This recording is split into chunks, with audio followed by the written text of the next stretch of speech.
Salut la famille BMC. Écoutez, on vient de finir un épisode avec mes deux gars et un grand frère à nous, la famille Clerf, ça bouge pas. On a évoqué la santé mentale, on a évoqué vraiment des choses qui sont chères à nos cœurs et qui vont toucher les vôtres. Donc, si vous voulez savoir qui c'est, juste cliquez et vous inquiétez pas, je pense que ça va bien, on va bien vous nourrir, il va bien vous nourrir. C'est parti, ballon, main, corps, let's go. Pour ma part, j'ai fait 9 clubs, j'ai fait 7 pays différents.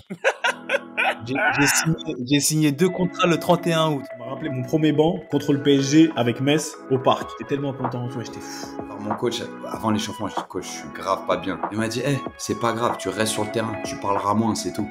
Tu sors un super match. Ladies and gentlemen, bonjour à tous, je m'appelle Sébastien Bassong aka Baby Bass et je vous souhaite la bienvenue dans Ballon, Main, Corps, l'émission de la génération 86, accompagné de mes frères depuis plus de 20 ans, de mes acolytes, de mes partenaires in crime, Ricardo Facci aka Ricky Friandise et de Quentin Westberg aka Q l'américain. Ballon, Main, Corps, c'est une réunion de famille hebdomadaire, l'émission qui t'ouvre chaque semaine les portes des secrets liés à notre passion commune, notre vision du football, notre ADN, nos expériences sur et en dehors du rectangle vert. Alors si t'es intéressé à découvrir comment l'homme derrière le footballeur vit sa vie, quand le rideau s'ouvre et surtout quand il se ferme, les challenges qu'il rencontre, la manière de gérer le quotidien, les moments clés, les erreurs à ne pas faire, crois-moi, tu es au bon endroit. On a plein de choses à te raconter. J'espère que tu vas passer un super moment en notre compagnie. De toute manière, c'est parti. Ballon, main, corps. Let's go! Le ballon, les mains, le corps. D'accord? Ballon, main et corps. Salut à tous et bienvenue dans un nouvel épisode de Ballon, main, corps. BMC, la réunion de famille hebdomadaire. Comme d'habitude, ça bouge pas. Même en période d'euro, ça bouge pas, ça va. Oh, franchement, on est à l'ancienne. Ricky Friandis, c'est comment? Cos là. Il a mis le cos là. Il fallait que je sorte le Lacoste des années 99, 2000, tu connais, Lacoste qu'on avait aux Essarts, à Rambouillet, au collège, à l'époque. Je l'ai charrié hors antenne, Seb, et il a dit, vu que tu m'as charrié, je le garde. À la base, toi, je l'ai mis, toi. Ricky 13 piges. Exactement. Tu connais, j'allais me mettre en t-shirt, à l'aise, confortable, tu vois. Ouais. Et vu qu'il m'a charrié, je fais bon, pour la peine, je le garde pour l'émission. Non, Donc, mais voilà. tu sais quoi, c'est bien parce que ça va faire des petites transitions pas mal. Mais c'est comment Friandise dans la vie de Ricky Friandise en ce moment? Bah écoute, ça va. Paradoxalement, début de l'Euro, l'Euro qui a commencé, mais là, je suis vraiment en mode tranquille. J'ai fini ma saison avec une petite Versailles. On a fini sur une victoire en Coupe de Paris. Donc franchement, vraiment content. Quand même. Bravo, franchement, bravo aux petits, bravo à eux. On a fait une belle saison, pas une très belle saison parce qu'on a manqué la montée, mais on a fait une belle saison.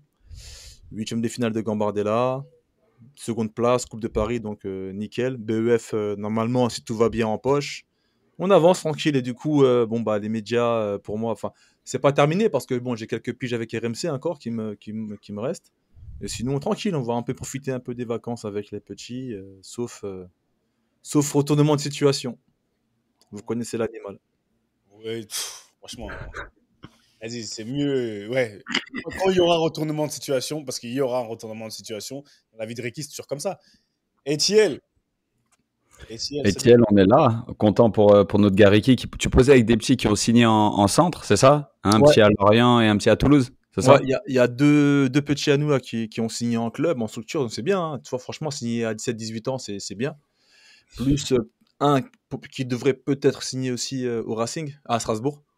Donc on espère, mais c'est bien. Ça prouve que Jordi aussi, big up à Jordi qui écoute des fois le podcast, donc Jordi Kabarek, le coach principal de l'équipe, donc big up à lui aussi parce qu'il a fait du très très bon taf. Et non, c'est bien. Franchement, c'est vraiment gratifiant quand tu vois que tu vois les fruits, le travail que tu mets au quotidien. Des fois c'est frustrant, des fois c'est pas facile, mais le fait que voilà ça aboutit sur des signatures, franchement, t'es trop content. Hein. Moi, je connaissais pas ce feeling-là, mais quand tu fais signer des petits, c'est kiffant. Il n'y a pas de petite victoire, des bons mentors, des mecs qui ont connu au moins les centres de formation en ce qui concerne Jordi et toi. Et c'est super, ça fait plaisir d'entendre. Non, ici, impeccable. J'étais hier avec un membre de la famille BMC, un de nos invités, Pierre Barieux, qui est maintenant directeur de la performance pour l'équipe nationale du Canada, qui s'entraîne à Atlanta en préparation de la Copa América. Il joue l'Argentine ici, donc c'était c'était marrant de le croiser, hein, à l'époque, il y a quelques mois, il savait pas ce qu'il allait faire, quel allait être son prochain challenge. Et ben, il se retrouve en sélection nationale avec les Canadiens, donc avec pas mal d'ex-coéquipiers à moi et d'autres personnes que notre invité connaît.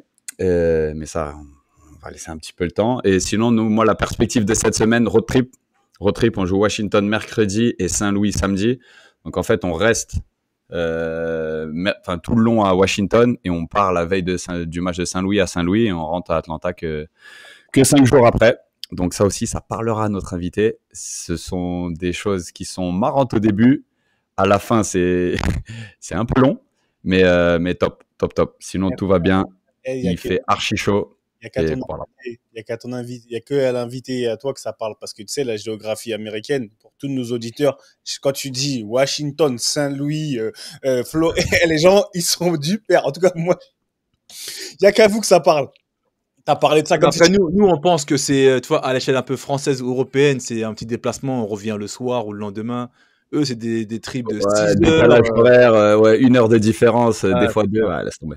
Il a parlé comme si on disait, tu sais quoi, je quitte Paname, je vais à Strasbourg. Après, je descends un peu vite fait, tu vois, je vais aller vers Lyon et je reviens comme si on connaissait. Il a parlé de Saint-Louis, je sais pas où c'est. C'est où Saint-Louis? Saint-Louis, Missouri, c'est dans le centre des États-Unis, ouais. Ricky, c'est où sur la carte? C'est où? En tout cas, je sais que c'est la ville de Nelly, le rapport préféré de Quentin. Mais sur la carte, je sais pas si où, frère. Je crois que c'est pas au milieu Saint-Louis. Ouais, si, c'est bien au milieu. Plus ou moins. Moi, j'étais fort en géographie, frère. Au sud de Chicago, ouais. Voilà, c'est en plein milieu, plus ou moins. Ok, vas-y, en rapide. Non, là, je suis de retour à London.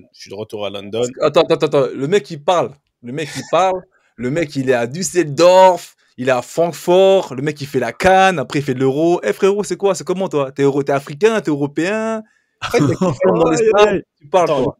Le truc, c'est que, pour tous ceux qui écoutent, cette punchline, ça fait 3 mois, il essaie de la sortir, elle passe pas. Il la répète, tu vois. Ça, en fait, je suis né en France, à Paris. Il réouvre le dossier. Voilà. Je suis né en France, à Paris. Je parle français. J'ai le passeport camerounais et le passeport français. Aujourd'hui, je travaille avec une chaîne qui couvre les compétitions internationales. Et donc, je me sens très, très bien dans cette petite casquette intérimaire. Oui, j'étais en Allemagne, je suis revenu, je travaillais pas sur les 2 prochains jours. Donc, comme j'avais pas assez de sap, faut pas te mentir, je suis rentré pour prendre des sapes. J'avais pas assez de sap, faut trop saper, tu vois.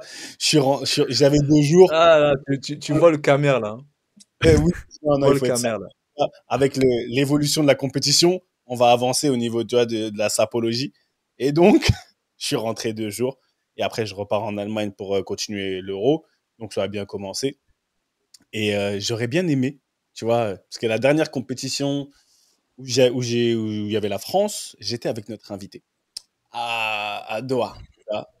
J'étais à Doha, il y avait la France. Et donc, j'attendais. Je me suis dit, on va se refaire un petit, tu vois, un petit kiff.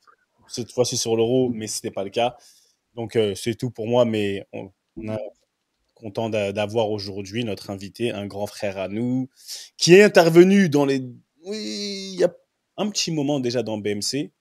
Mais aujourd'hui, c'est lui l'invité principal, Monsieur Damien Perkis. Damien, comment ça va? Attends, on t'applaudit d'abord. Trop de respect, trop dommage. Messieurs, bonsoir. Et merci de me recevoir, c'est très gentil. J'espère que vous allez bien. Je vous ai entendu parler, raconter vos vies. Elles sont passionnantes, pleines de voyages. De victoires aussi, mon petit Ricky, félicitations. Ouais, merci, c'est bien, merci, ça progresse. Merci, mon dame. Je suis content de vous voir évoluer, en tout cas, et je vous l'ai déjà dit à travers des messages plus individuels, mais je suis content de voir l'évolution que vous avez en tant qu'homme, après avoir été de bons footballeurs, c'est très bien. Juste pour la petite histoire, Damien, il nous parle comme ça, parce qu'en fait, Damien, c'est vraiment la famille.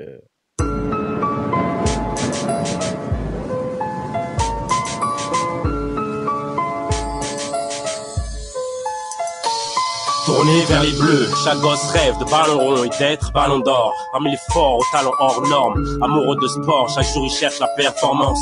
Comme leur dernière chance pour que leur talent perce en France. Et les centres de formation bercent l'enfance de ces jeunes battants dans des entraînements hyper intenses. Et nul ne perd son temps quand c'est fait avec passion, avec patience. Et si tu craques, tu perds ta chance. Si tu perds ta science du football, mec, pense à l'équipe avant de foutre le sbeul. Tu seras peut-être trop d'ici peu ou successeur de Zidane si t'es pas trop dissipé. Car même les prodiges payent leur manque de concentration. Et Claire Fontaine n'est pas un parc d'attractions. La consécration. Je l'avais pas mise, hein. D'habitude, je la mets avant. Je l'ai mise après, t'as vu. Oh. Mais est-ce qu'on va payer les droits sur ça, par contre? Ça va arriver, toi, la SACEM. La SACEM, elle va t'appeler. au bout d'un moment, ils vont toquer à la porte. Coolchen, il va t'appeler, il va dire c'est trop là. Franchement, pour 5 30 secondes, ça va, mais 1 minute là, c'est trop. Au bout de 15 fois, par contre, il y a prescription. Hein. Non, là, c'est pas 1 minute en plus. On est exactement à 38 secondes. Donc, franchement, Coolchen, tranquille. Doucement, tu vois, doucement. Damien, comment ça va? Tu vis où? Tu fais quoi, frère? Ouais, comment ça va? Eh ben, écoute, ça va très bien. Je vis entre Paris et Montpellier, non pas à Limoges, mais bien entre les deux villes, tu vois. Et puis voilà, Montpellier pour mes enfants, Paris pour le travail et pour une vie de famille, une nouvelle vie de famille. Donc voilà, tout se passe bien, une reconversion qui est plutôt plaisante. Donc voilà. Conversion. Il y a ceux qui, je pense qu'il y a, parce qu'ici il y a beaucoup de médias différents, tu vois. Il y a des médias concurrents, il y a des, tu vois. Donc, quelle reconversion? Parce qu'on a vu que la vie de Damien Perkis, quand même, elle a été mouvementée, elle est montée, comme on dit, c'est nous, c'est monté, c'est descendu aujourd'hui. Tu trouves ton bonheur dans quoi? Dans quelle reconversion? Qu'est-ce qui fait ton Écoute, je bonheur? retrouve mon bonheur dans le fait d'être consultant pour Beansport. Voilà, je travaille chez Beansport depuis 4 ans maintenant. J'ai fait d'abord des plateaux sur des émissions et puis ensuite on m'a mis aux commentaires, ça s'est plutôt bien passé et puis voilà, donc après de fil en aiguille des compétitions, la dernière Coupe du Monde où on a eu la chance de se côtoyer et puis là en ce moment l'Euro, donc voilà, je suis assez content des matchs de Ligue des Champions aussi. Après quand tu fais ta reconversion dans un domaine où tu as toujours évolué, c'est toujours plus passionnant. Ricky parlait tout à l'heure de son équipe. J'ai passé mes diplômes d'entraîneur. J'en ai fait pendant 2 ans avec la réserve du Gazélec. J'ai beaucoup aimé, mais voilà, j'ai eu cette opportunité chez Beansport. Elle s'est concrétisée avec des renouvellements de contrats chaque année. Donc voilà, les gens sont contents de mon travail. J'en profite aussi, c'est cool. Super. Et moi, si je peux rebondir 2 secondes sur le côté média, parce que ouais, il y a les commentaires, ouais, il y a les plateaux. Mais moi, je me rappelle pas mal de 2 documentaires assez impactants qui sembleraient dire que, en fait, on te donne une plateforme un peu élargie. T'es pas juste là pour ta connaissance du foot et pour ton apport. Si je me trompe pas, que ce soit entre Silence je tombe et un documentaire spécial sur Sochaux, un petit peu la renaissance de Sochaux en national, de conter un tout petit peu ce qui s'y passe. Comment tu peux nous expliquer comment ça s'est offert à toi d'une part et l'influence que tu as eue sur ces 2 documentaires et sur d'autres que j'oublie sans doute? Alors moi, j'ai toujours été un fan de ce que faisait Olivier Dacour. Et c'est vrai qu'à Beansport, il n'y avait pas trop cette version-là en fait d'un ancien sportif qui pouvait se mêler à des reportages. Et en fait, en discutant avec 2 journalistes et notamment un chef d'aide dans la rédac,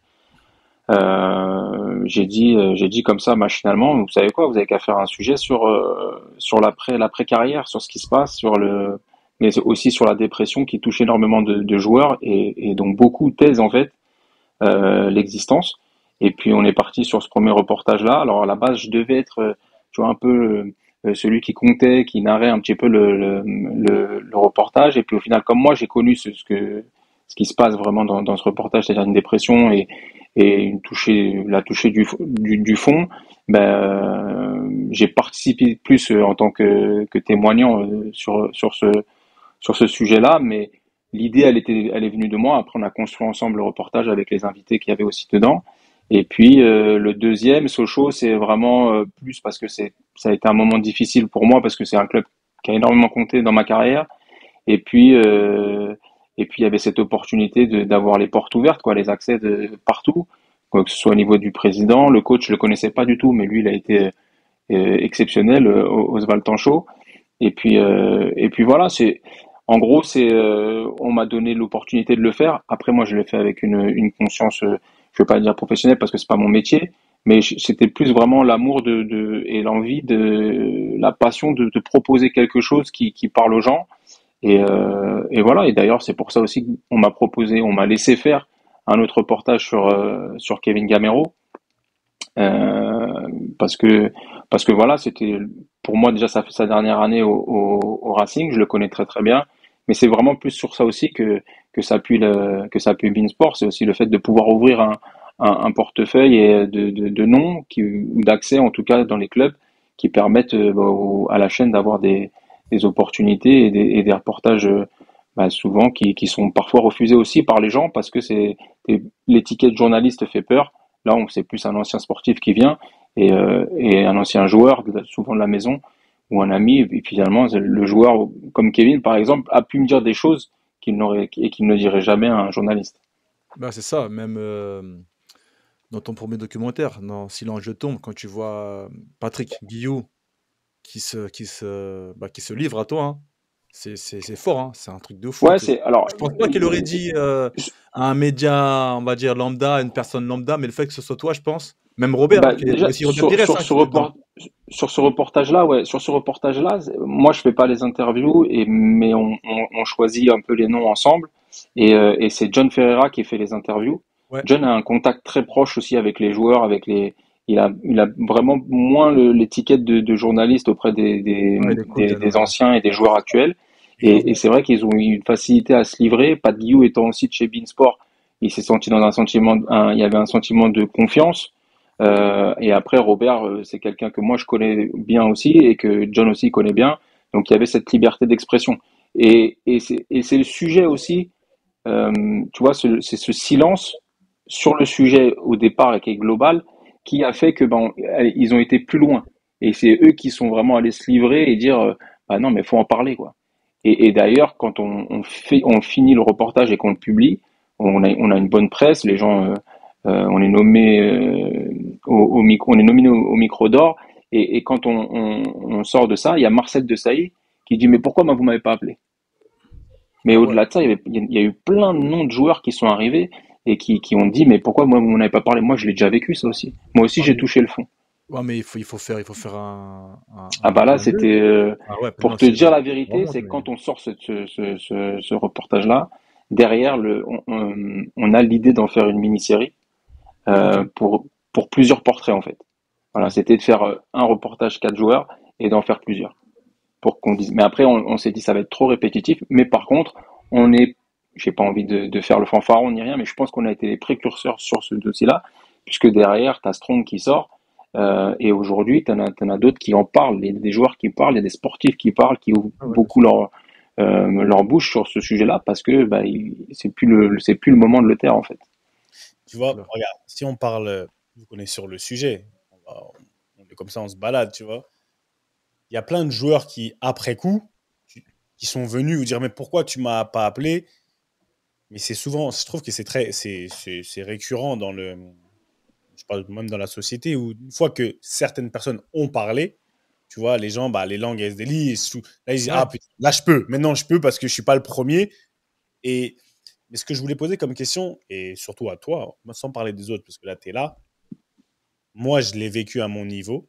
Quand on parle tous ceux qui nous écoutent, les gens nous posent souvent cette question de toucher le fond. Est-ce que pour toi, il y a des degrés? Parce que tu vois, on a tous des. Toi, il y a une raison. Je l'ai lu un peu et j'ai regardé des trucs. La blessure. Mais vraiment, quand on touche le fond, selon vous et selon toi, Damien, est-ce qu'il y a des degrés?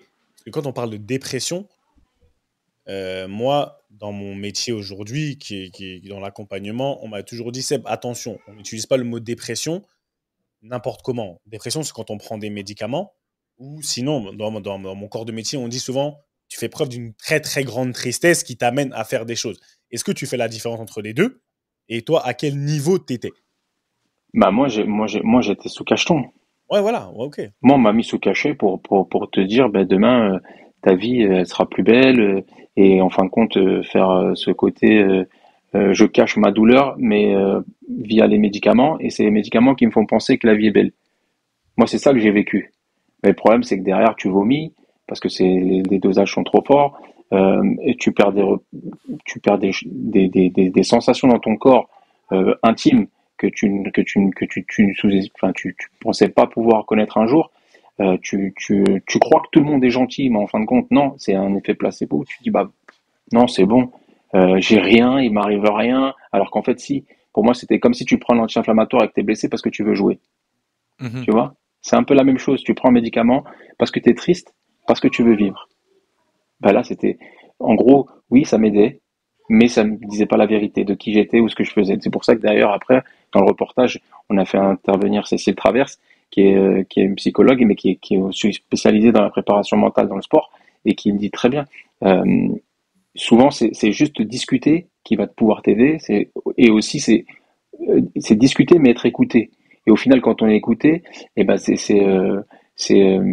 cette personne-là qui va t'écouter va te donner des outils pour pouvoir t'en sortir. Et c'est exactement moi ce qui s'est passé avec Cécile. Quand j'ai arrêté le médicament, je peux pas te dire que j'étais mieux ou que j'étais pas mieux. Je me sentais pas moi-même en fait. Tu vois, j'avais pas l'impression de maîtriser mes émotions. Et à partir de là, c'est compliqué. Mais quand tu parlais de stade, par exemple, de grade ou de ce que tu veux, moi oui, je pense que tu as raison. Faut pas utiliser le mot dépression tant que tu sais pas vraiment que tu peux plus aller plus bas.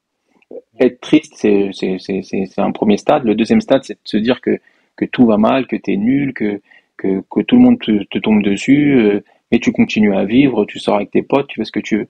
Joue autant en dépression et tu as envie de voir personne. Tu pleures pour un rien. Tu dors chez toi, qu'il soit 14h, 20h, 4h du matin, tu ne veux pas sortir de ton lit et tu broies du noir vraiment, c'est-à-dire que tu ne veux voir personne et tu restes dans ton coin. Voilà. Et à partir de là, moi j'ai pensé que tout le monde m'en voulait. Tu deviens paranoïaque. Euh, j'ai eu recours à des choses, mais que jamais j'aurais pensé utiliser, tu vois. Et, et, et moi, ce qui m'a fait prendre conscience que j'étais vraiment en dépression, c'est un coup de fil de ma tante qui m'appelle. Donc j'ai ma blessure, triple fracture de la bouche, et ma bouche est fermée par des vis et je peux pas parler. Donc j'écrivais sur une ardoise et tout pour parler avec mon ex-femme, avec mes parents ou avec l'infirmière qui venait. Et ma tante appelle sur le téléphone de maison chez moi hein, en Espagne et il y a personne dans la maison. Mais ça insiste, ça insiste, ça insiste. Je me lève, je prends le téléphone et en fait je vais pour répondre. Mais quand tu réponds, t'as déjà essayé de parler avec la bouche fermée? Vraiment, tu te dis, tu fais, t'as l'impression d'être tu vois, le pire des monstres déjà. Et en plus de ça, t'as de l'autre côté quelqu'un qui te dit, ouais, je sais que tu peux pas parler, mais je voulais juste savoir comment t'allais. Et là, je me suis mis à pleurer. Et en fait, dès que je racontais ce moment-là, tout le temps, je me suis mis à pleurer. Et mais pendant 5-6 ans encore après. Hein. Et j'ai dû faire des trucs, j'ai été faire de l'EMDR pour me soigner, pour pleurer. J'ai pris ces médicaments-là parce que j'étais complètement à la ramasse.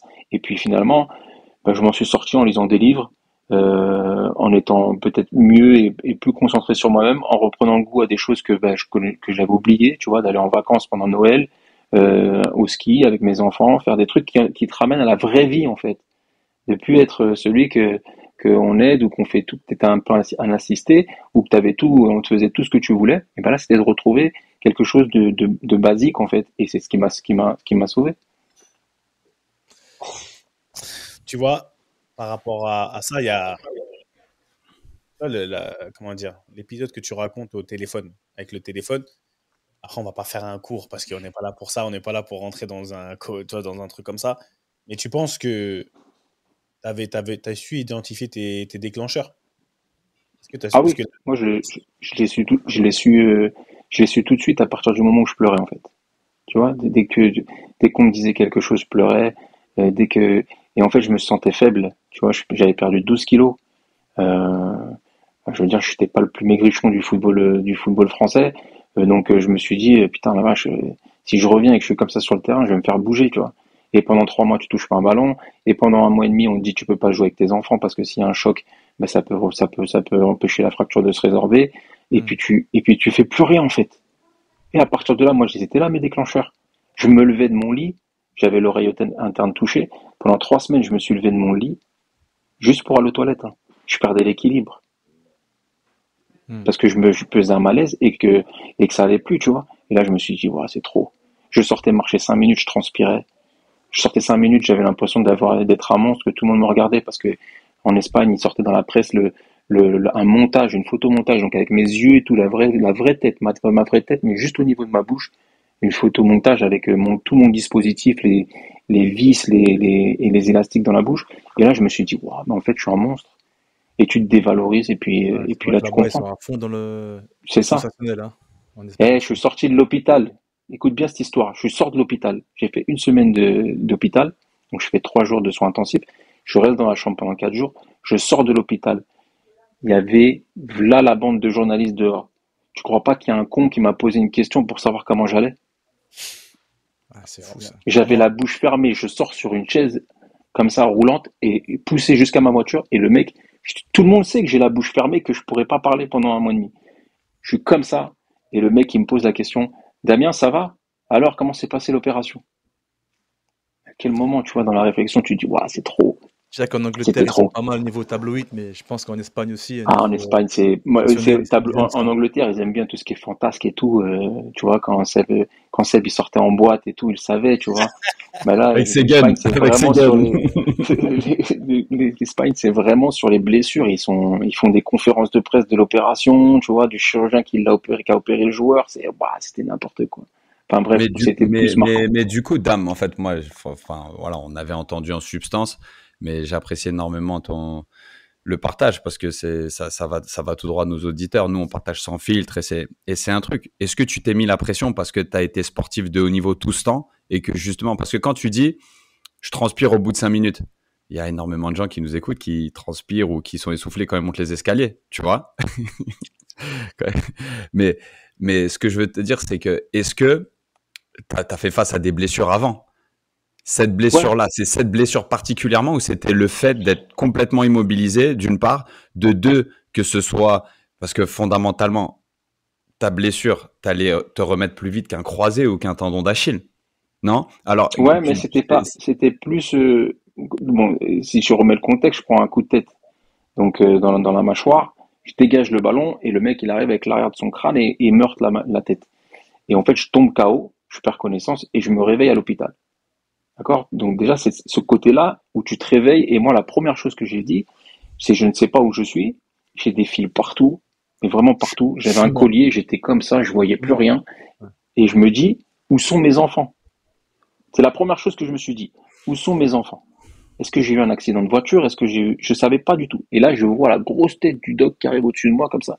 Et il me fait, Damien, je suis là, ne panique pas et n'ouvre pas ta bouche. Et là, donc je suis là, putain. Et en fait, quand il me dit ça, je me focalise sur ma bouche. Et ma bouche, en fait, c'était comme si elle se fermait petit à petit, mais je pouvais plus la rouvrir. Et c'était comme si c'était une langue descente aux enfers, tu vois. Et ça se fermait, ça se fermait, ça se fermait, ça se fermait, ça se fermait. Et jusqu'au moment où, en fait, on me transfère dans la nuit à Séville pour me faire opérer le lendemain matin. Et quand je suis dans l'ambulance, je ne peux plus ouvrir la bouche. C'est là que je sens que je suis comme ça, tu vois. Je pouvais parler, j'étais comme ça. Et je dis, waouh, là, ça va être galère. Et pour répondre vraiment à ta question, c'est qu'en tant que sportif, tu te construis une image. Et moi, je m'étais construit une image d'un mec gentil en dehors du terrain, mais sur le terrain, tu me cassais pas les pieds et je pouvais te manger. Et j'étais un peu dur, tu vois, j'étais un peu viking, un peu méchant. Et là, d'un coup, quand se passaient les 6 semaines de convalescence, les premières 6 semaines de convalescence avec l'appareil dans la bouche, je me suis dit, putain, je suis en train de perdre 1 kilo, 2 kilos, 3 kilos. 4 kilos, et puis ainsi de suite jusqu'à 12. Et là, je dis, waouh, je suis devenu une merde, en fait. Tu vois, ton image, en fait, elle se détruit. Et ça ton aussi, c'est important. En fait. Ouais. Ton identité, celle que tu penses être une puissance, devient ta faiblesse. De défense, en fait. Et là, tu te dis, waouh, et ça, c'est dur. Ça, vraiment, c'était trop dur. Et c'est d'ailleurs pour ça que après, quand je me retape bien, je vais en muscu.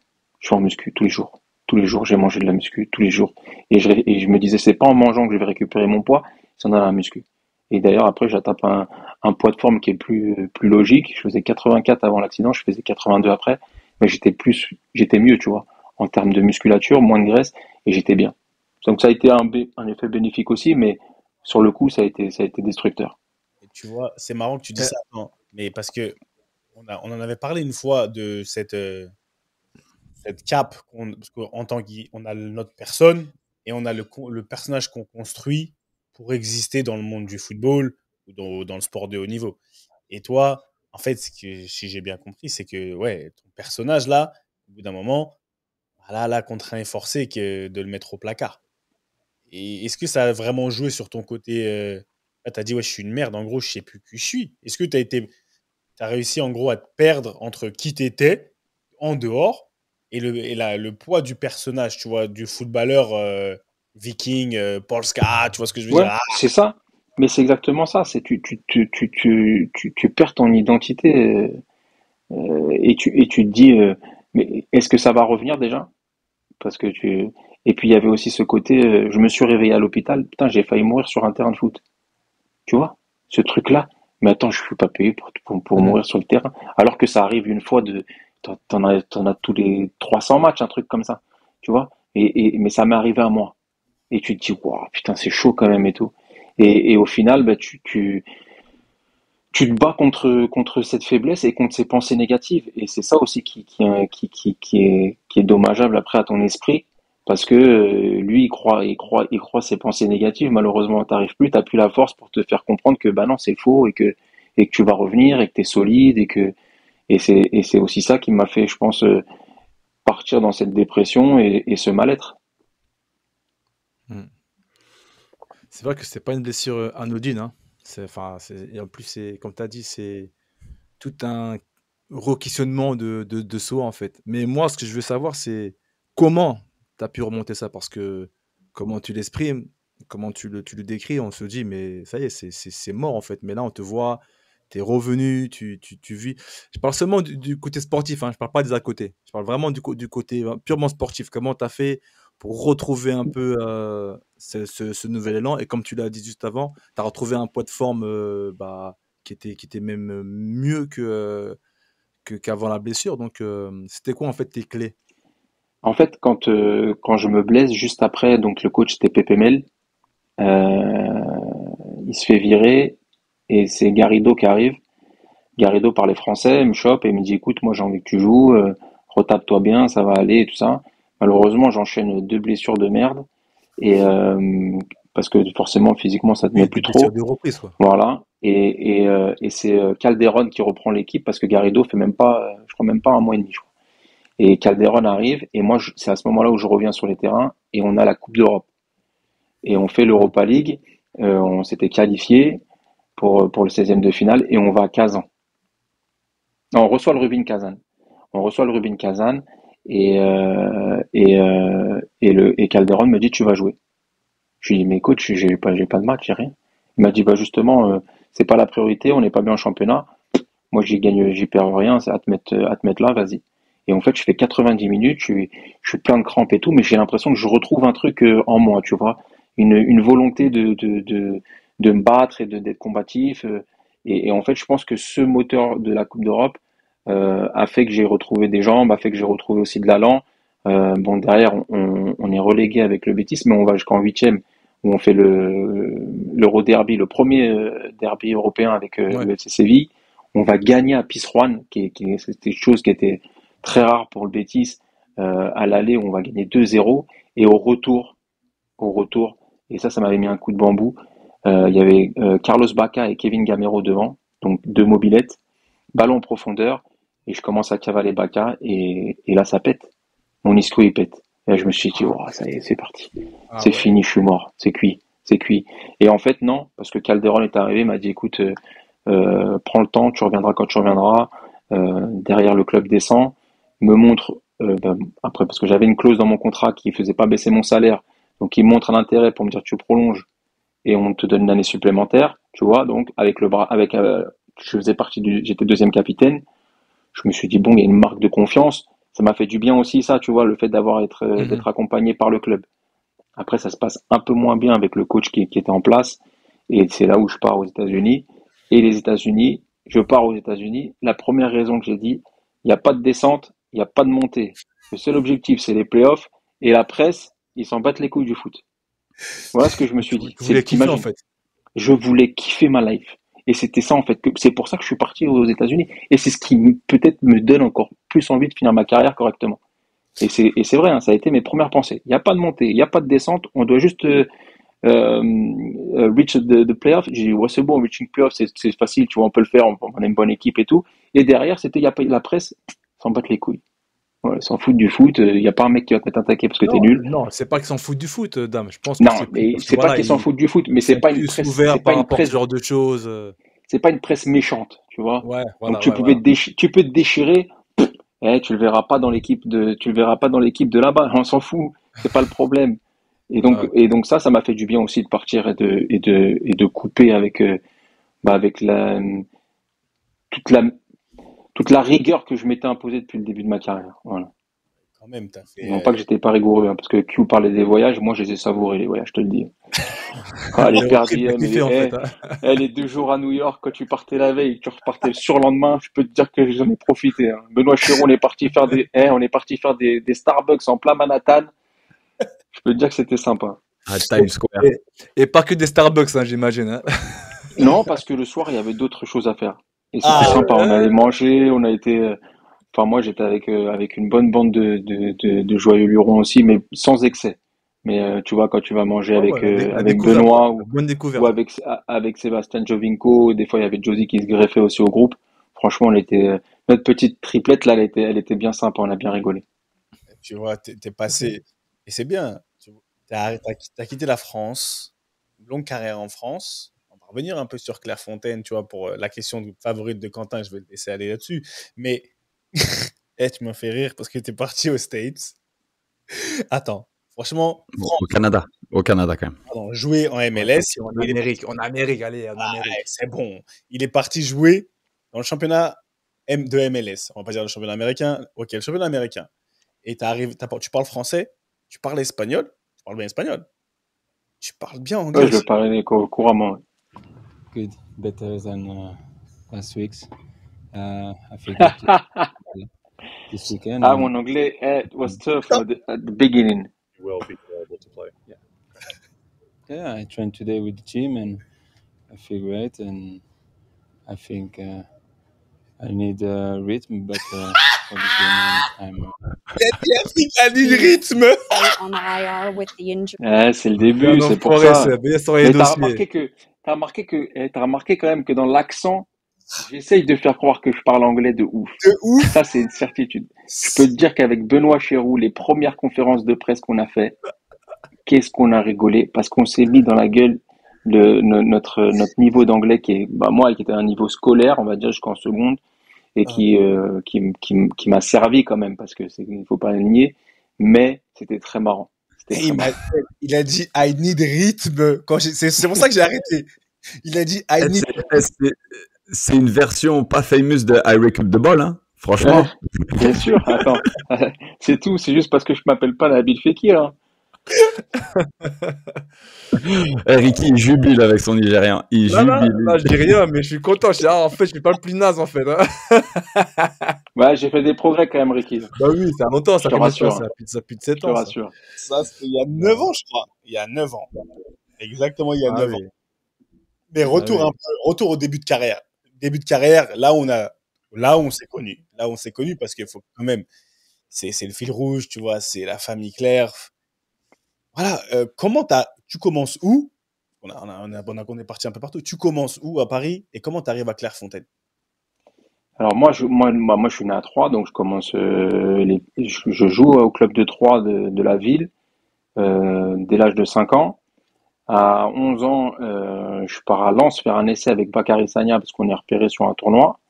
Et Lens veut me faire signer pour aller au sport-études avec Bakary. Et ma mère dit non. Ma mère pleure devant mon père. Elle dit non, sort de question. Il y va pas, il est trop petit et tout ça. Et mon père dit ok, d'accord. Par contre, je l'inscris au test de Clairefontaine. S'il est pris, t'auras pas le choix. Et mon père, en fait, avait mis en gros le contrat à ma mère en disant c'est comme ça et pas autrement. Et je pars faire les tests à Clairefontaine, un peu, tu vois, dans le délire en plus, tu vois. J'étais un bon joueur dans ma région, mais je m'estimais pas être capable de rentrer là-bas au départ. Et puis au final, je commence les sélections ailier droit pour me retrouver arrière droit. D'ailleurs, c'était un peu la même chose pour Doudou, parce que Doudou avait fait attaquant, et puis il finit central. Et voilà, et puis vous avez tous fait hein, les tests. Après, tu fais le mini-stage, et puis tu attends chez toi le courrier qui arrive ou qui arrive pas. Et puis un jour, je suis à la maison, et ma mère travaillait donc le matin et l'après-midi. Mon père travaillait de nuit, et mon père rentre à 11h30, et il remonte pas le courrier. Et il appelait ma mère pour lui dire ouais, dis voir, ça a été les enfants ce matin et tout. Ouais, ça a été quand il rentrait en début d'après-midi et tout. Et puis et ma mère a toujours habitude, oui, ça va et tout. Tu peux aller au courrier? Je suis pas allé. Et mon père va au courrier, il remonte l'enveloppe et il me dit ben il y a la réponse là-dedans. Et tu vois, c'est un peu quand moi tu vois, je regarde les films un peu des Américains et tout qui attendent leurs résultats ou s'ils sont pris dans telle ou telle université. Ben moi j'ai cette sensation-là en fait qui me revient. Et je me dis waouh putain la pression que j'avais. Et en fait, j'ouvre le papier et tu sais rien en plus. Moi, j'étais dans ma région, j'étais loin de Paris, je savais pas. Tu as toujours un petit bruit où tu sais peut-être que si tu... Là, j'avais rien. Et mon père, je revois mon père qui est à côté de moi et tout, mais limite genre plus stressé que moi, tu vois. Et là, j'ouvre et bingo. Et je vais à Clairefontaine. Et je suis allé dans ma chambre et tout, je pleurais, j'étais content de ouf. Et puis après, l'entrée à Claire, quoi. C'est incroyable comme on a tous ce souvenir de la lettre. Ah ouais, la lettre, C'est c'était. ouf, hein. La lettre, c'est ton passe-droit, c'est ton entrée, c'est ton immunité Et limite avec par Ricky qui rapport avait à. peut-être des informations parce que nous, on était dans le blanc le plus total. Ah non, Ouais, moi mais tu vois, c'était c'était. pareil, hein, j'ai aucune C'est info. ça qu'il a On reçu peut la mienne imaginer aussi, hein. qu'avec Doudou, tu vois, tu vas le chercher un jour et il y a un coach qui dit ah tu nous rejoins n'importe. Tu vois, toi t'aurais pu être dans un schéma Et où surtout à l'époque, avec les Dusso Francisco, c'est plus le contraire. Moi, c'était en mode ah, tu crois que tu vas être avec La Fontaine, Ouais, toi? Tu sais comment ils ouais, sont, c'est tu sais. sûr, ça. En C'est plus, je sûr, venais ils ont tous dû les me dire ça. vendredis, tous les dimanches, je les connaissais déjà tous, les mecs, tu vois. Mais au contraire, c'était en mode ah, tu penses parce que t'es le frère de Jacques? C'est fou. Moi, j'avais même, si ce n'est même plus la pression que vous en plus. Parce que moi, je savais où, tu vois, je savais. Enfin bref, on va pas refaire mon histoire, mais en tout cas, c'est la même émotion. En tout cas, c'est incroyable que même, tu vois, même un mec comme Dame, à son Ouais, échelle, il a vécu la chose de manière incroyable. bah, c'est magnifique parce que il y avait le prestige tout simplement. Le prestige de l'école, le prestige de l'institution, elle était vendue comme l'école faiseuse de talents et de superstars. Donc, la meilleure école de préformation de football en France. En tout cas, à notre moment, puisque là, c'est un peu plus difficile, les temps sont un peu plus compliqués pour Clerf, mais c'est vrai que nous, c'était ça en fait. L'image qu'on en avait, c'était ça. Ouais. T'as pas de question. Et c'était pas trop loin le trajet? Écoute, 3-4 moi ans. j'avais la chance quand j'y étais, il y avait un troisième année qui habitait à côté de chez moi, donc mes parents partageaient le chemin, mais tu avais bien 2h30 de route à chaque fois, donc tu passais au sud de Paris. Ouais. Ouais, c'était quand même long, hein. C'était long, j'avais le temps de voir venir le chemin, surtout les débuts qui ont été compliqués. Les 4-5 premiers mois pour moi ont été durs, parce que bah, je sortais de ma région, mais je sortais aussi d'une petite vie un peu tranquille, tu vois, avec mes parents. On habitait un quartier, mais c'était pas non plus, tu vois, c'était pas, il y avait pas moi, il y avait pas, c'était pas la loi de la jungle, tu vois, chez moi, il y avait pas du plus fort, il y avait pas de loi du plus fort, il y avait pas de tout ça. Et c'est vrai qu'en arrivant à Clerf, il y a eu des choses qui m'ont quand même assez surpris et qui m'ont dérangé aussi. Des choses qui m'ont dérangé, qui m'ont fait parfois aussi douter, peut-être de rester chez moi plutôt que de rentrer un dimanche soir. Et voilà, donc, mais c'est peut-être là aussi où j'ai obtenu ce mental et tout en n'étant pas forcément le meilleur de ma promotion, bah, tu te dis que tu vas y arriver et puis c'est tout. c'est ça. Tu sais, nous on l'a dit plus d'une fois, hein. Clerf, c'était la jungle. Et Ouais, ça ne nous empêche pas d'avoir des liens indélébiles, mais moi non plus. mais c'était la jungle. Et Moi non plus. on se ménageait pas, en fait. Moi non Parce plus. qu'il y Moi avait non un plus. côté, t'étais ultra compétitif à 13 ans, et en plus, il y avait tellement peu d'informations que tu avais l'impression de bien faire. Tu as l'impression que c'est C'est moi ou l'autre, exactement ça. quand Et bien même c'est c'était, pour toi. tu sais, même à l'école, quand ils disaient, ouais, si t'as pas tant de moyenne, tu peux sauter. Bon, après, quand j'ai vu qu'il y avait certains qui restaient alors qu'ils étaient bidons, je me suis dit, bon, il y a quand même une question de talent. On veut Enfin, les noms, on veut les noms, Dame. je veux pas citer, On les connaît déjà. Mais... je veux Ils ont pas déjà été citer de cités nom. plus d'une fois. Moi, je Déjà peux, passé dans je veux l'émission, pas t'inquiète citer. pas. Je m'entends très bien avec tout le monde, laissez-moi tranquille. Garaki, Steve qui, Ouais. Jires comment? Moi, je te parle de Doudou même. Qu'est-ce que tu parles de Jires, de Ah, Gara? moi, je te parle de ma promotion. Je te parle Ah de oui, bah ma oui, promotion. on Mais parle c'est de la vrai que non, promo. c'est vrai que c'était quand même une certaine pression. Et puis, tu sais, quand moi je finissais l'entraînement, je me disais est-ce que j'étais bon, est-ce que j'ai pas été bon, tu vois. Tu disais toujours un petit truc comme ça pour.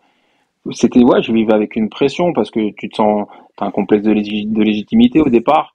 Et puis après, quand tu passes la première année, c'est plus facile. Tu vois, il y a des petits aussi qui arrivent derrière. T'as envie d'être un peu plus tranquille, tu vois, d'être plus cool pour eux aussi, d'être un peu un grand frère aussi, de les aider parce que tu sais ce que tu as vécu, donc tu veux pas qu'ils vivent la même chose aussi pendant 4 mois. Et puis après la troisième, c'est une histoire de fou. Troisième année, c'est peut-être une des plus belles saisons de toute ma carrière.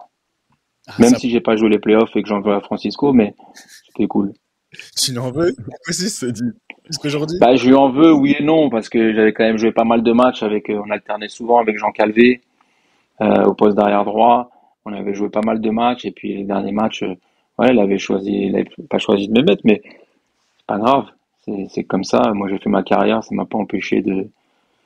En plus, on perd en finale, donc tu vois, quand tu joues pas, t'es encore plus vénère de ouf. Et donc voilà, mais je lui en veux. Après, je lui en veux pas tellement il m'a apporté cet homme, c'est incroyable.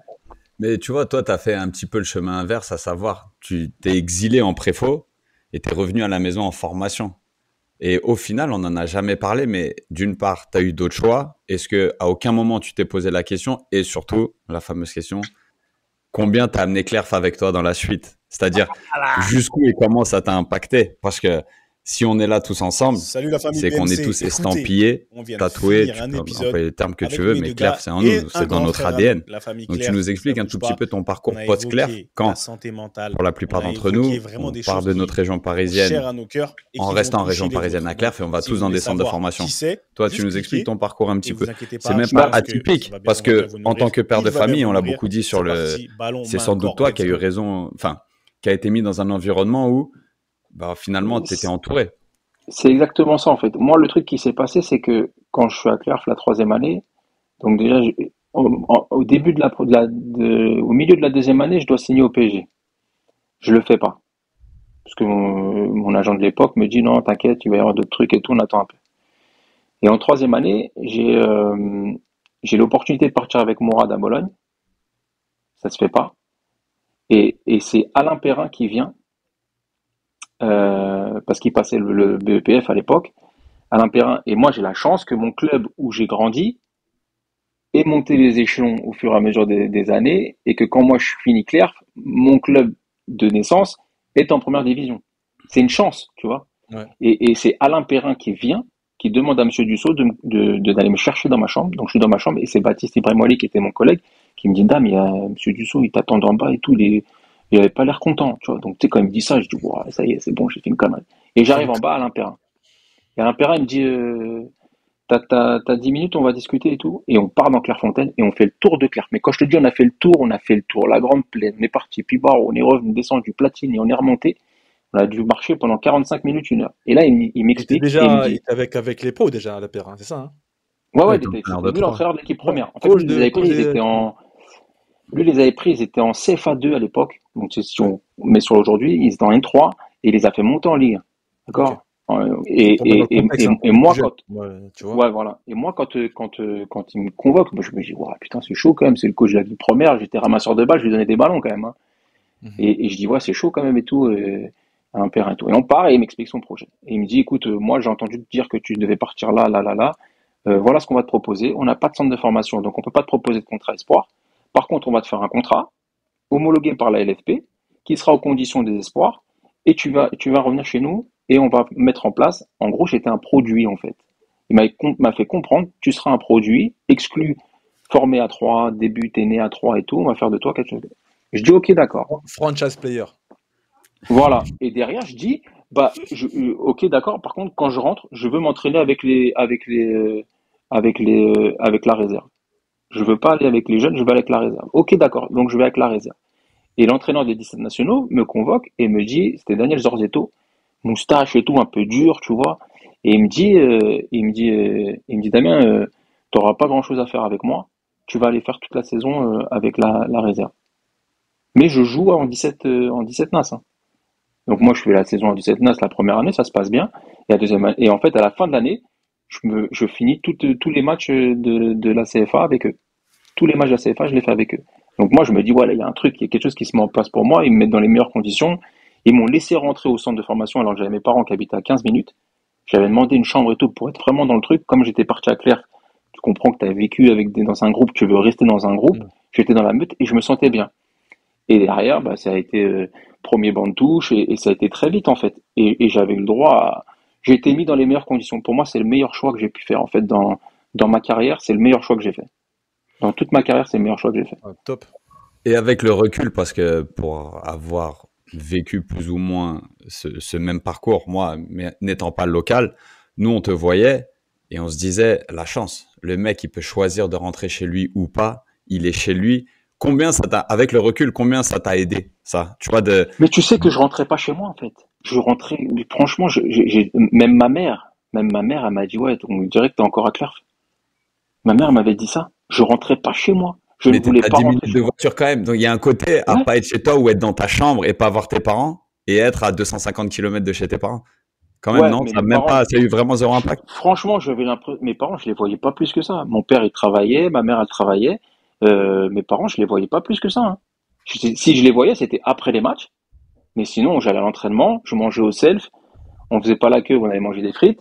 Et derrière, je rentrais fermé, j'allais aller au lycée privé. Et quand les pros m'appelaient, j'allais m'entraîner avec les pros. Mais mon père, je le voyais. Ma mère, je les voyais très rarement que après les matchs. Et c'était pour moi une envie, en fait. C'est ça le pire. C'était une envie. Fais pas le mytho, c'était pas des frites, c'était des frites en dessous et des pâtes au-dessus. Tu sais, s'il y avait les coachs qui arrivaient, si t'avais un plat de pâtes. Ouais, moi, j'avais l'humilité, j'étais tranquille, ça allait là-bas. On pouvait faire ce qu'on voulait. Ah ouais, non, mais c'est vrai que c'était un choix et c'était un luxe. Et le fait de revenir à 3 après mon passage à Clairefontaine, je regrette pas et c'est frais. Franchement, je pense que même si j'avais été ailleurs, je suis pas sûr que j'aurais fait la carrière que j'ai fait là. Ça, honnêtement, j'en suis persuadé même. Et ton amour pour les choix, c'est super important. Ouais, les choix, je pense que t'as fait des choix forts dans ta carrière et qui ont été toujours bien maîtrisés parce que les débuts de carrière, on n'en parle pas assez, tu vois. C'est des moments, je pense, sur lesquels tu peux vraiment bâtir ta personnalité. Et toi, ce qui m'a plu dans ce que tu as dit, c'est que les 4 premiers mois à Claire, c'était dur. Parce que moi, je te dis, quand nous on arrivait, tu étais sympa, mais tu étais déjà dur, tu vois. Ça se voit que tu étais devenu un Parisien. Tu vois ce que je veux dire? Pour nous, tu étais devenu un... Ouais, mais c'est parce que tu te mets au niveau du milieu dans lequel tu vis. Ouais. Tu t'es obligé. Après, moi, tu sais, on l'apprend à personne. Quand il y avait des bagarres et tout, j'étais pas en première ligne. Je laissais les grands, allez-y, tapez-vous, c'est rigolo, je vous regarde. Tu sais que moi, j'ai été convoqué par Dussault, j'ai failli me faire virer de Claire, tu sais pourquoi? Parce qu'il y a un grand, il m'a filé une gazeuse quand on s'est battu aux Essarts. J'avais la gazeuse, j'étais comme ça dans les mains, j'ai regardé, j'ai dit, ouais, c'est quoi ça? Je savais même pas ce que c'était. Je prends le truc, je regarde, je tourne le truc, je sens un truc dans mon dos comme ça, le surveillant. Et il me dit, qu'est-ce que tu fais avec ça, toi? Je dis, on me l'a passé. Je peux pas, moi, on va me le donner. Mais qui te l'a donné? Je sais pas, on vient de me le donner et tout. Il a dit, allez, hop, tu vas dans le bureau du proviseur et tout. Je vais dans le bureau du proviseur, le mec, il me dit, ouais, vous avez ça, c'est une arme et tout. Dussault, il me convoque, il me dit, ouais, toi, tu fais quoi, toi? Toi, le petit gentil de la province, tu vas venir avec une gazeuse et tout. Je lui dis, non, on me l'a donné, qui te l'a donné? Je sais pas. Ça devait être Kevin Hatchie, ça. Non, c'était même pas ça. En plus, je crois que c'était Jimmy Ham. Je crois que c'était Jimmy Ham, je crois, à l'époque, qui me l'avait passé. Mais tu sais, en fait, dans le groupe, il y avait un truc. Mais bon, bref, c'était des trucs. C'était un grand. T'es obligé de te mettre après un moment au niveau. Mais avec les jeunes, t'es obligé d'avoir un petit côté un peu supérieur quand même pour dire, je vais pas me laisser marcher dessus. Mais en même temps, tu te dis, ouais, ils vont vivre ce que toi t'as vécu aussi. Tu vois, par exemple, il y avait Nabil qui était avec vous. C'était Nabil qui était avec vous. Nabil, il était de Reims. Ouais. Tu vois, moi, je l'aimais bien. Je l'aimais bien, Nabil. J'aimais bien aller le voir et tout, savoir si ça allait bien, tu vois, s'il avait besoin de quelque chose et tout. C'est des choses où même après, tu parlais de jusqu'à où Clairefontaine t'a servi. C'est quelque chose, je pense que le souci de l'autre dans le vestiaire, moi, j'ai toujours eu ça. Tu vois, le souci de l'autre. Moi, dans un vestiaire, d'aller voir même les étrangers qui arrivaient. Moi, j'ai beaucoup de potes qui me sont restés du foot, qui sont des étrangers arrivés dans un vestiaire français. Tu vois, je prends Vaclav Zverkos. par exemple, qui était international tchèque, qui avait joué à Sochaux, bah, c'était un mec qui parlait pas français, rien du tout. C'est devenu mon super pote. Le mec, il m'a invité à son mariage et tout. Ok. Tu vois, mais j'avais toujours ce souci et je pense que Clark m'a aidé là-dessus, le souci de l'autre. Ouais. Tu sais que c'est marrant ce que tu dis parce que récemment, dans le Media Day, là, cette année, en début d'année, tu sais, t'es face aux journalistes et tout, ils te disent, voilà, quand on parle de quelqu'un qui aide les nouveaux, ton nom revient constamment, Q. Et tu peux nous l'expliquer. Vas-y, je vais enregistrer ce passage et je vais le balancer parce que c'est exactement ça. Tu vois, il y a un Ouais, je pense côté, que c'est ce on a côté, baigné tu vois, là-dedans. je pense que le côté, quand vous parlez de grand frère et tout ça, c'est pas usurpé. Tu vois, c'est pas, c'est la vérité. C'était ce côté de faire attention aussi à ceux qui arrivent en dessous. Alors oui, il y avait le respect qu'il fallait quand même tenir, tu vois, parce qu'il y avait deux, trois mecs, suivaient mon regard en bas à gauche, là-bas, qui pouvaient parfois avoir un petit peu d'effronté, tu vois.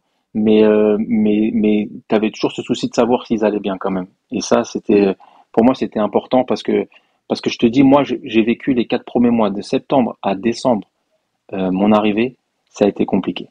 J'ai beaucoup pleuré. J'ai beaucoup pleuré. En secret, mais j'ai beaucoup pleuré. Ah, fallait pas pleurer devant les gens. Ah, c'était compliqué. Mais je peux te dire que quand tu sais, tes parents ils te laissent dans la chambre et qu'ils s'en vont, et que tu sais que derrière ils ont 2h30 de route pour Ouais, rentrer, et qu'ils t'ont c'est vrai. déposé à 21h30, ça les fait rentrer aux alentours de minuit. On va dire un truc comme ça. Ouais, minuit 15, mes parents rentraient. Mon père, il allait pas se coucher. Mon père, il rentrait, il changeait, il mettait chaussures de sécurité, son jean, son t-shirt de Carrefour, et il partait réceptionner les camions. Et moi, je me disais, putain, je fais ça à mes parents. Tu vois, je fais ça à mon père. Je lui fais vivre ça. Et en fin de compte, au fur et à mesure, je me disais, non, t'as pas le droit de pleurer. On fait trop d'efforts pour toi, pour que toi tu pleures. Tu vois? Et donc ça a été aussi une forme de construire un homme et de dire, bah non, voilà, je vais être solide. Je vais être beaucoup plus solide. Et voilà. Franchement, c'est super fort ce que dit Dame parce que tu vois, tu mets en lumière aussi tout. Quand on parle de sacrifice, dans ces fameuses interviews, quand les joueurs ils disent ouais, c'est beaucoup de sacrifices, beaucoup de travail, bah c'est ça le sacrifice. Tu vois, nous on Ouais, pense au travail, on pense à la dedication, mais mais les c'est ça en sacrifices, fait. c'est aussi bien les tiens que ceux de tes parents, Oui, bien sûr, bien tu vois? sûr. Ou ceux de Ça ta inclut famille. ta Et moi, famille, ça inclut tes proches. c'était un choix, donc je le vis pas comme un sacrifice d'être parti à Claire, d'être éloigné d'eux. Moi, le sacrifice, je l'ai fait quand j'étais à 3. À 3, les sacrifices, je les ai faits là parce que bah, j'étais connu, et j'étais un enfant de la ville.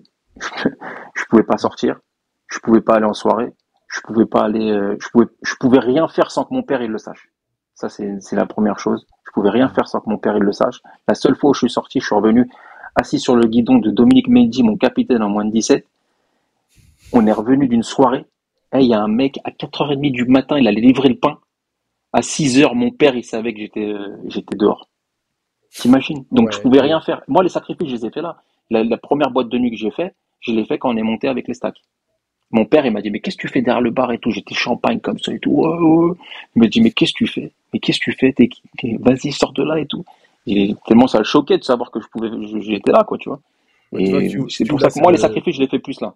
Ouais, bah, c'est le seul petit côté négatif d'être chez soi, ça. Parce qu'à Ouais. Strasbourg, à Parce Metz, de Oui, base, parce que la fête. certainement que j'aurais été dans une autre ville, et c'est peut-être aussi ça qui aurait fait que bah, j'ai pas la même carrière, hein, tu vois, Aussi, ouais, aussi. d'avoir cette conscience plus vite professionnelle, je pense. Ah ouais. Franchement. Et aujourd'hui, si tu devais, avec tous les clubs que tu as fait, les pays, toi, tout ton parcours est vraiment qui est ce qu'il est. Chacun a son parcours. Pour moi, il est authentique. Chacun est qui il est. Si tu avais, j'aime bien poser cette question, une baguette magique et tu avais un truc à changer, tu changes quoi? Si j'ai une baguette magique, alors je change pas mon choix de partir de Troyes à Saint-Étienne, parce qu'en fait en 2005 on monte, à la fin de la saison avec Troyes on monte en Ligue 1, et moi j'avais déjà signé depuis février. Parce que le club, pour passer la DNCG, devait faire de l'argent et pas me presse, mais on me dit voilà, il y a une belle opportunité de Saint-Étienne t'achètes. On a un prêt gratuit de Bafé Gomis dedans. Vas-y, fonce. S'il te plaît, vas-y. Moi, je vois le contrat de 4 ans. Je vois mon salaire qui se multiplie par 7, par 8. Et je dis bon, allez hop, c'est bon, j'y vais, tu vois. Je pense que je peux m'imposer là-bas.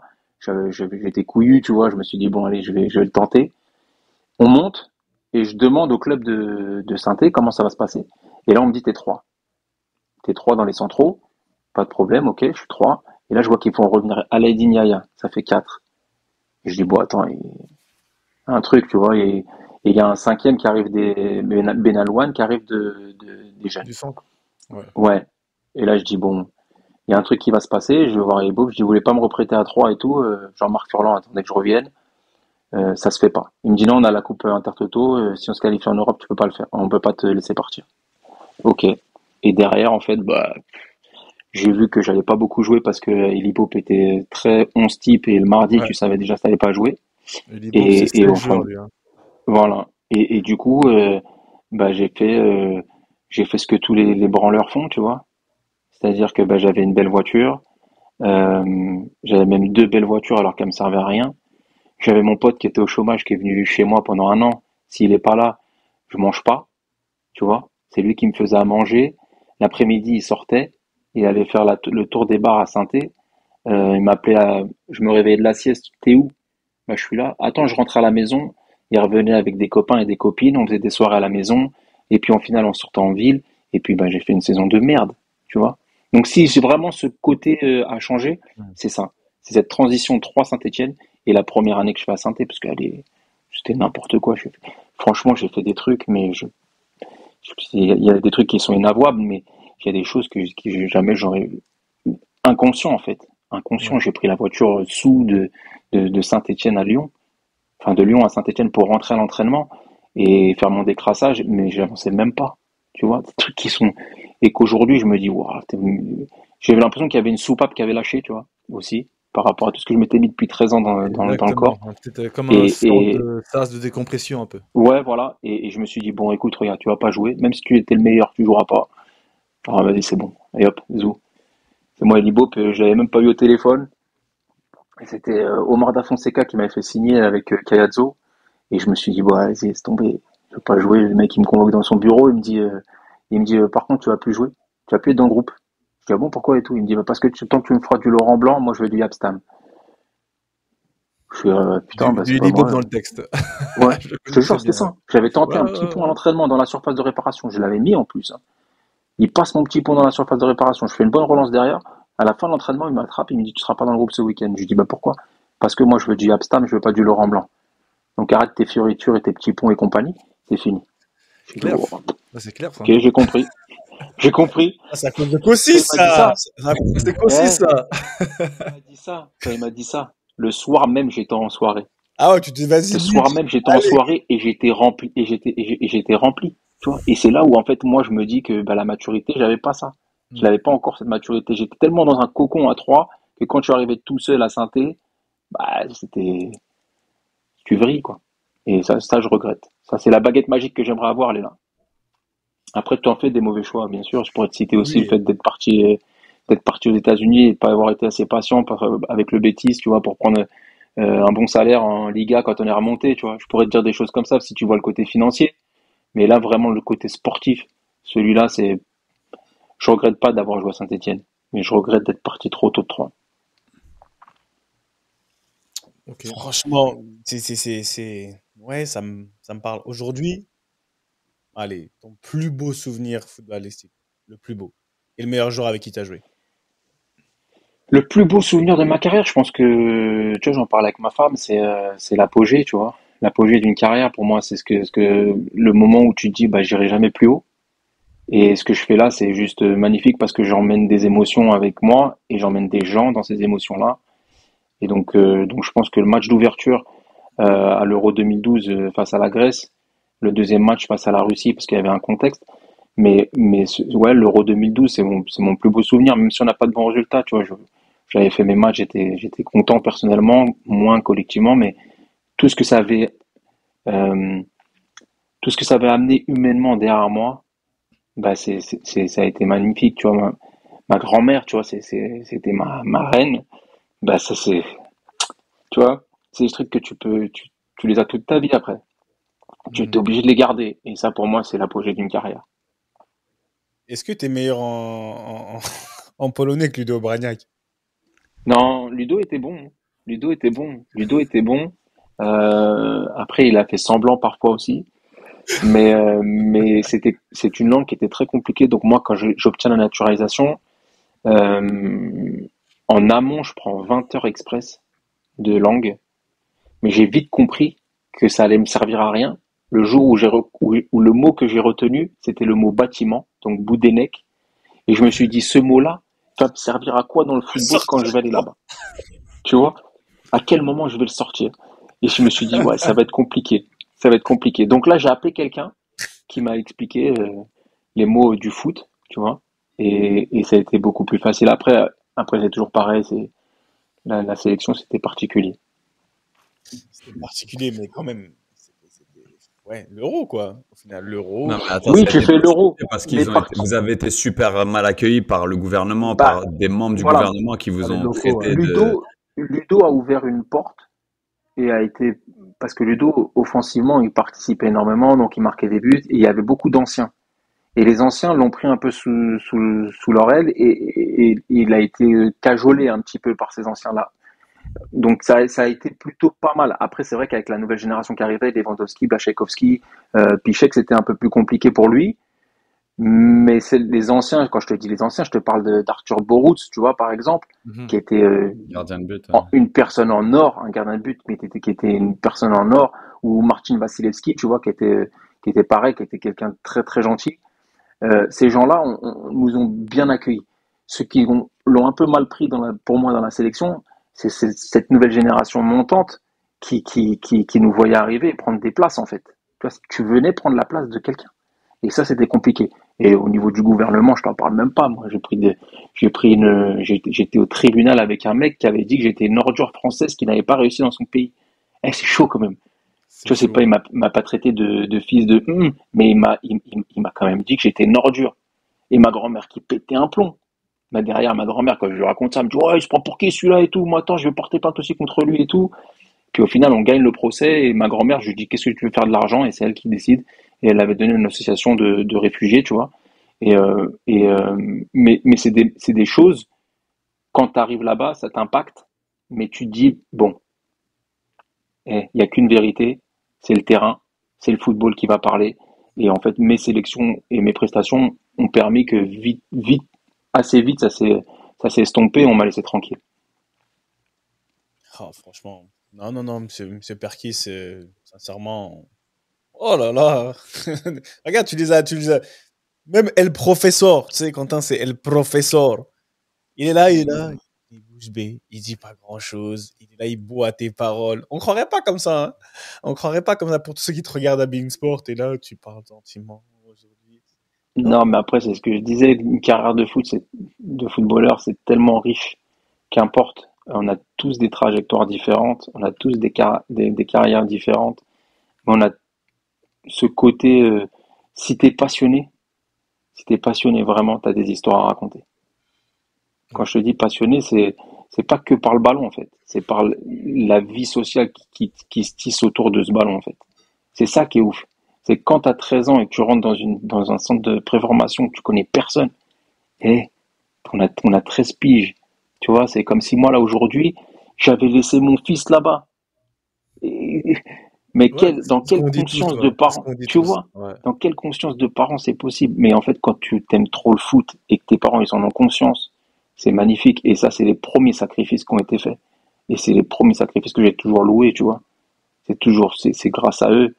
Tu peux pas dire autre chose. Tu peux me dire le meilleur entraîneur avec qui tu as été. Oui, il m'a beaucoup apporté, mais qui t'a apporté vraiment au départ? Qui a fait quoi pour toi, pour te faire progresser? Les pionniers, c'est mes parents, tu vois. C'est pour ça qu'aujourd'hui, vous en parliez la dernière fois. Vous en parliez la dernière fois sur les jeunes aujourd'hui. Mais moi, mon père, il m'a jamais mis de réelle pression. Il venait voir mes matchs, mais il m'a jamais mis de réelle pression. On débattait du match ou ce que tu veux, mais il a jamais eu un contrat à ta mère. Hein. Il a dit ça sera pas long, ça sera c'était autre chose. Mais je veux dire, il va tenter Clairefontaine. Voilà, s'il est pris, il est pris. Mais c'était plus il va tenter Clairefontaine. Mais ce côté faire de mon fils le meilleur joueur du monde, ou comme Mbappé, tu vois, aujourd'hui, bah, laissez-les en fait, laissez-les. Le football, c'est du plaisir. À cet âge-là, il ne devrait même pas y avoir de notion de compétition. Il ne devrait même pas y avoir de notion de je suis meilleur que lui à côté de moi, et que ce soit pareil en équipe. La compétition, le résultat devrait ne devrait pas importer. Et hier, j'envoie un message à Papus Camara, champion de France 19 ans avec le Paris Saint-Germain. Je lui envoie un vocal, je le félicite. Tu sais, ça a été quoi sa réponse à Papus Camara? Il m'en voudra pas de l'avoir dévoilé. C'est, je suis content, on est champion, mais au départ, ce n'était pas l'objectif. Ouais. Mon objectif n'était pas de gagner le titre de champion. Mon objectif est de former des jeunes. Tu vois? Donc, son résultat à lui, c'était d'avoir des mecs qui montent avec les pros ou des mecs qui vont signer un contrat pro ailleurs. C'était pas de gagner. Tu vois? Et même à 19 ans, tu es dans ce format-là, dans la formation, c'est de prendre du plaisir, de s'amuser, tout en travaillant correctement. Tu peux allier les deux.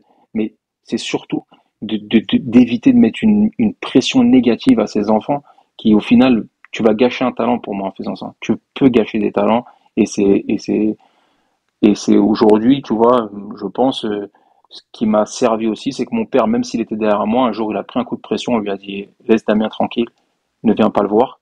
Bah, ça m'a libéré. Et ça te libère au final, au fur et à mesure. Et je pense que ça fait de toi un meilleur joueur.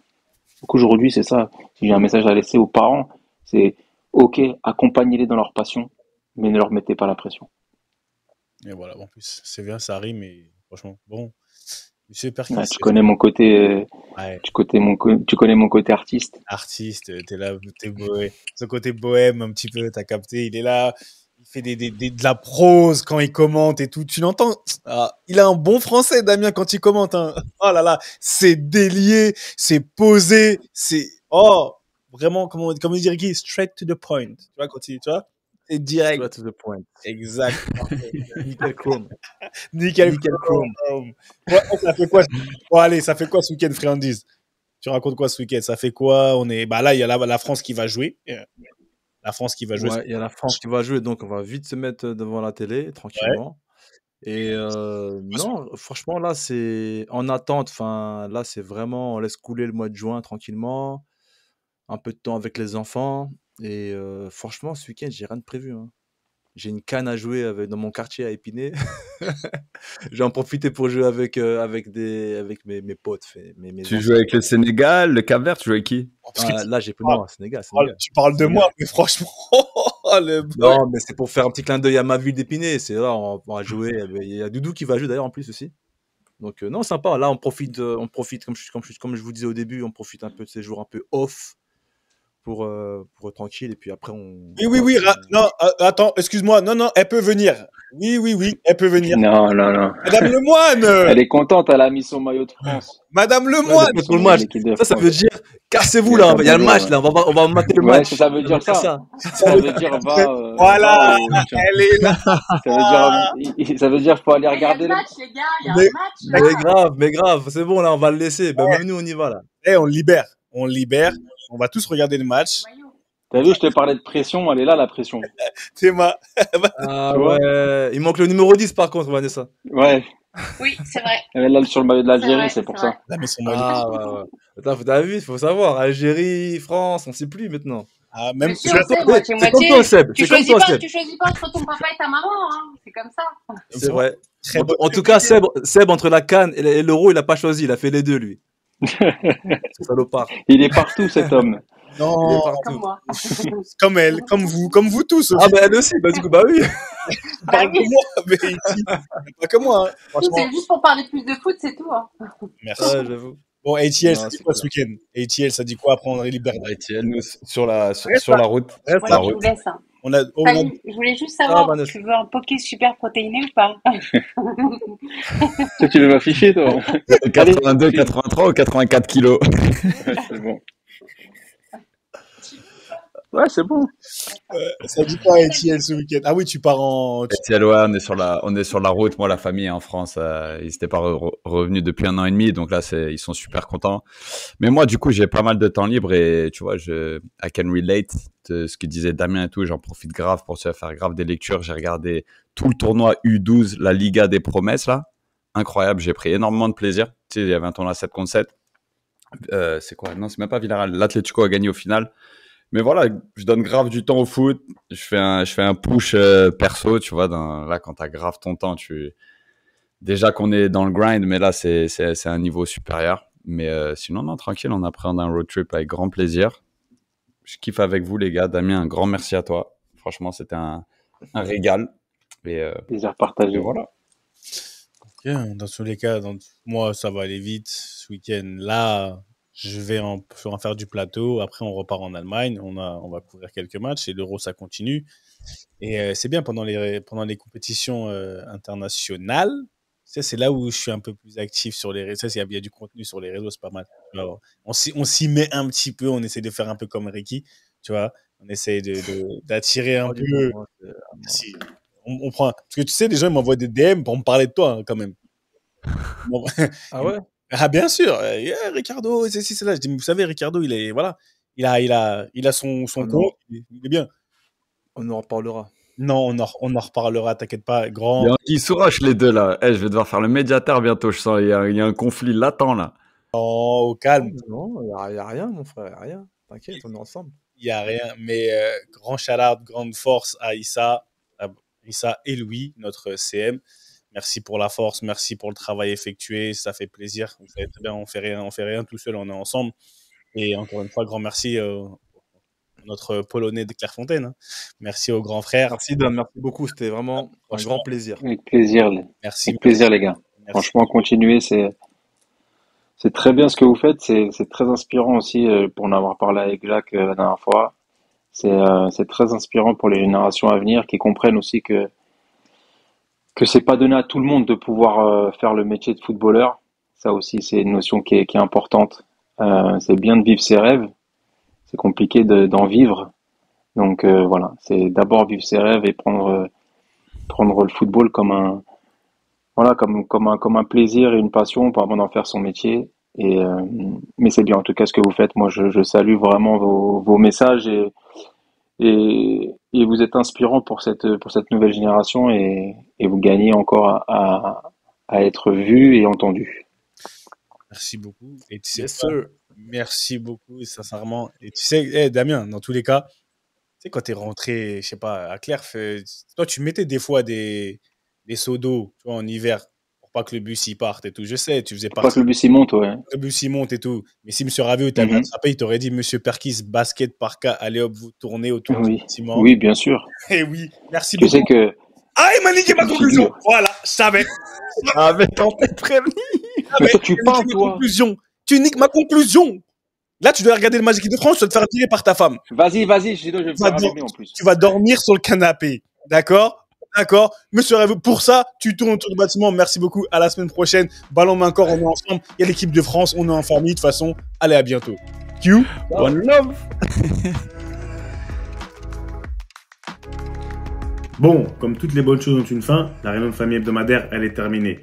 Mais t'inquiète pas, on va pas loin. Si tu veux nous retrouver, c'est simple comme un contrôle passe. Tu t'abonnes ici, sur les réseaux sociaux, tu nous suis. Et si tu le fais pas, c'est à toi que Monsieur Raviot va dire basket, par cas, allez hop, tu tournes. À la semaine prochaine. Ballon, main, corps. Ha! Let's go.